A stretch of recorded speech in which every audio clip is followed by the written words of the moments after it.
En febrero de 1999 emigré a los Estados Unidos y llegué como miles de hispanos en busca del sueño americano.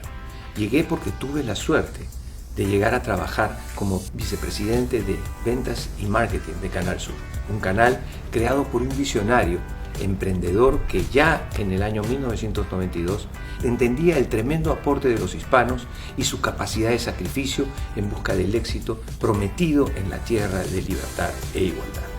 Empecé a adaptarme a esta nueva cultura, en lo que no entendía en un principio por qué los hispanos, como yo, preferían hablar inglés que castellano, aunque pronto entendí que aquí el idioma no se llama castellano, sino español, y que el nacido fuera tenía que someterse a un proceso de adaptación, al principio duro, que luego se convertía en su nueva identidad. Para principios del año 2001, los resultados del censo catapultarían las expectativas de los hispanos al anunciar este reencuentro poblacional. Por primera vez en la historia de la Unión Americana, los hispanos éramos la primera minoría, encima de los afroamericanos, un término que rápidamente aprendí también a utilizar, porque era muy despectivo llamar negro o de raza negra, porque en Estados Unidos se consideraba despectivo debido al racismo y a la discriminación que sufrieron durante siglos. Lo cierto es que entre 1997 y el 2008 cruzaron las fronteras marítimas, aéreas y sobre todo terrestre aproximadamente 1 millón de hispanos por año. Pasamos de ser 9.6 millones en el 70 a 14.6 millones en los 80 y para los 90 ya éramos 22.4 millones. Finalmente, para el año 2000, logramos convertirnos en la primera minoría, con un crecimiento del 50% en 10 años, con 35.3 millones. En ese momento, todo el mundo hablaba de ello, y esto realmente catapultó a toda Latinoamérica rumbo a este país de las oportunidades y el desarrollo. Alimentados por la frustración de la corrupción, la violencia social, desastres naturales, pobreza en general, llegamos millones por balsas, cruzamos a pie la frontera con coyotes y en vuelos con gente que había conseguido convencer al cónsul de turno en su embajada para que le otorgue lo que Juan Luis Guerra llamaba la visa para un sueño. El sueño y la ilusión no discriminaban arquitectos, carpinteros, ingenieros, agricultores, médicos, enfermeros, todo tipo de profesional, obrero, artista, artesano, músico y quien tuviera 2 manos para trabajar. Llegaron a ocupar esos puestos de empleo que ningún blanco americano les provocaba hacer, mientras los hispanos no tenían ningún problema y es más, se sentían muy agradecidos y bendecidos por esta oportunidad de llevar sustento a sus hogares. Muchos llegaron solos y gran parte de lo que aquí producían era enviado a los países donde sus familiares rápidamente ostentaban una situación privilegiada frente a la decadente economía de sus países. E incluso países enteros se beneficiaron con esto, como en Centroamérica y en otros países que las remesas de Estados Unidos se convirtieron en la principal fuente de divisas de su economía. Estos países no necesitaban industria, comercio, solo tenían que tener hijos y enviarlos a Estados Unidos para generar ingresos a cambio de nada más que alejarse de sus seres queridos. Muchos de ellos no pudieron asistir al funeral de sus padres por estar de ilegales y no poder salir del país. Lo que adquirieron aquí lo podían perder por abandonar el lugar.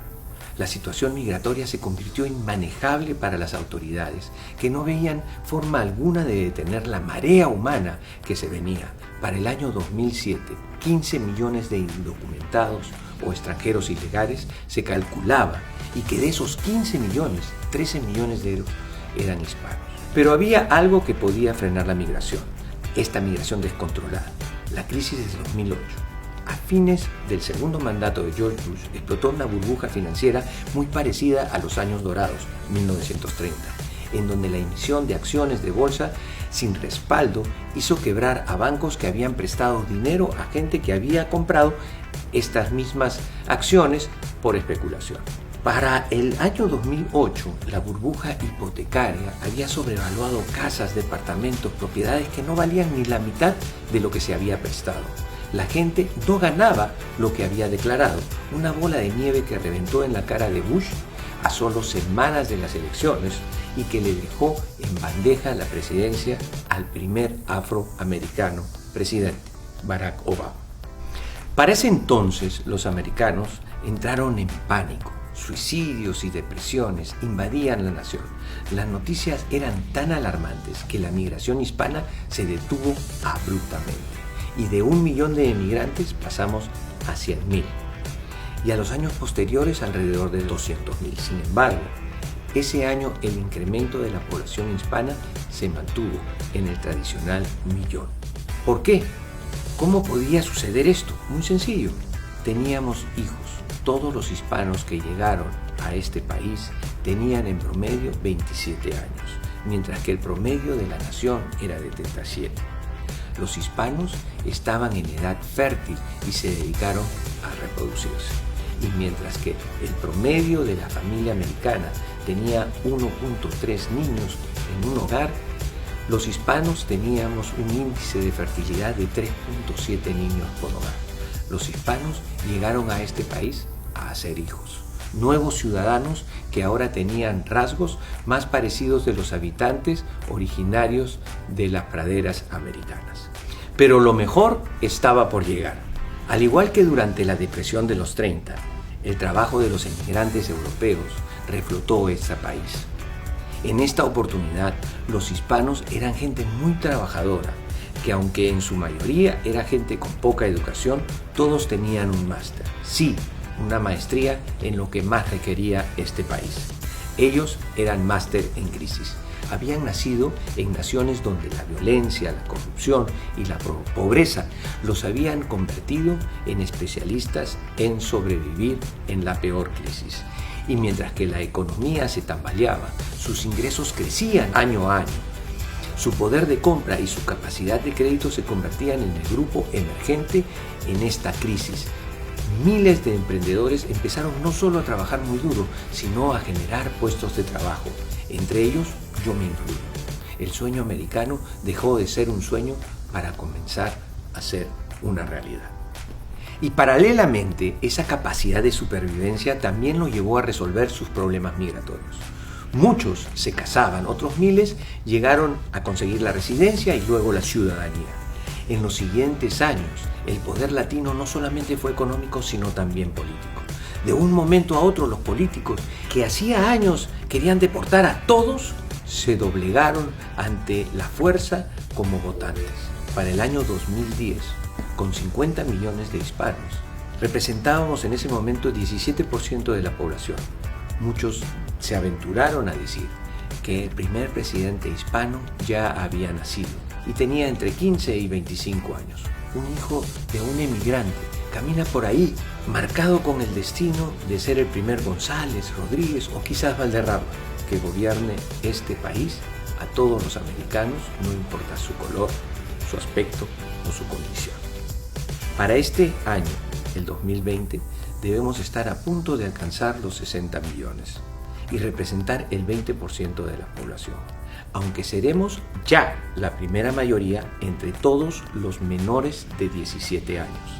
En una década más, vale decir, para el año 2030, seremos la mayoría más grande entre todos los habitantes menores de 49 años. Y ya para el 2040 seremos la primera mayoría en general. Esto quiere decir que en el año 2040 la mayoría de mujeres americanas se parecerán más a Jennifer López que a Taylor Swift, y que 9 de cada 10 centennials hispanos serán nacidos en los Estados Unidos, lo cual también significa que estamos ante la transformación cultural muy importante.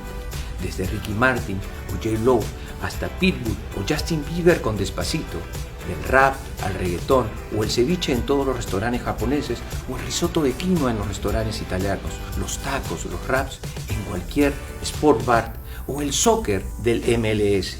Todo este cambio cultural es un cambio sustancial para este país. Hoy día los ganadores del Oscar llevan apellidos hispanos. La religión y las reuniones familiares tienen otro color. Los hispanos no solo han criado a sus propios hijos, sino también han criado a hijos de miles y millones de familias que han encontrado en el hispano una cultura de servicio, sacrificio, solidaridad y amor. Este país que les abrió una oportunidad para progresar, le estamos devolviendo ese privilegio, haciendo que esta nación sea mejor y un mejor lugar para vivir. Por eso, en el año 2040, los hispanos haremos otra vez grande América. En esta terrible pandemia hay muchos héroes ocultos. Hemos aprendido a valorar el trabajo más humilde, porque hoy es el más importante. Estamos aprendiendo a hacer un mundo mejor. Sigamos haciendo.